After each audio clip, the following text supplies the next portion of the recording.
In the last video, we covered the setup for audio recording. In this video, I'm going to actually record a song section using rhythm guitar, an electric rhythm guitar, as the example. Now, a few videos ago, we edited a drum beat and came up with kind of a groove. So I'm going to use that instead of a click track as the basis for this song. So I've loaded that edit and added a few extra tracks. I've set up the input, just like we did in the last video, so that I'm ready to record guitar. But I've only got one bar of this drum beat. Well, in order to get more bars, I could either loop it or I can duplicate it. I'm going to just duplicate it using the D command to get about 8 bars worth of this drum beat. So that takes it out to bar 7, so we'll go out to bar 9. I'll just drag my flag for the loop out past there as well. I'm not going to use loop recording, so I'm going to go down here and make sure the loop is turned off.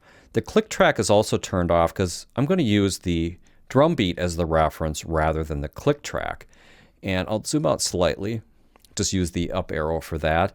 And in the click track, I do want to get a count in, so I'm going to use pre-count count in length and set the count into 2 bars. I've already armed this track for recording, and so I'm going to give it a try. If it doesn't work out, I'll hit F4.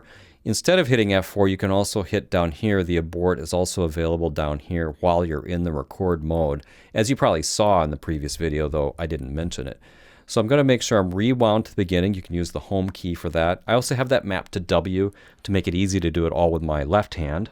So I'm going to turn on my electric guitar and then check the volume. All right, so that's working pretty good. Let's see if I can come up with a part.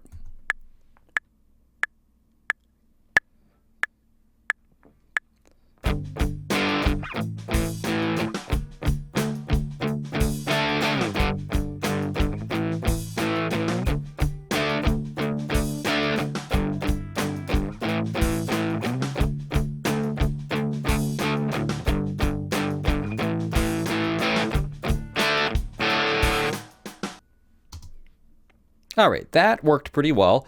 And so what I'm going to do is just change the input to the next track like this. I'll just grab it, take it to the next track. I'll turn this original one down slightly so it's not too loud. And I'm going to double track this part. So I'll just record the exact same thing again. Rewind to home. I'm ready to go. Just hit R and I'm ready to lay down another part. I should hear that part as I record so I can use it as a reference for the second round of recording.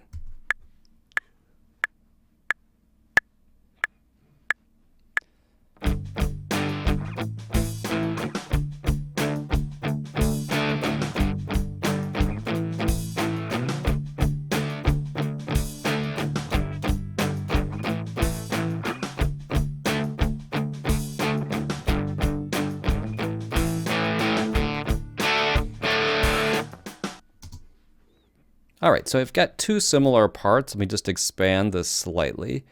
And then if I pan them to the opposite sides, I should get somewhat of a stereo spread because I played them slightly differently. We can do that over here in the mixer using the volume and pan control like this. We can play it back. I'll just reduce the volume of the second one slightly to get it more in balance.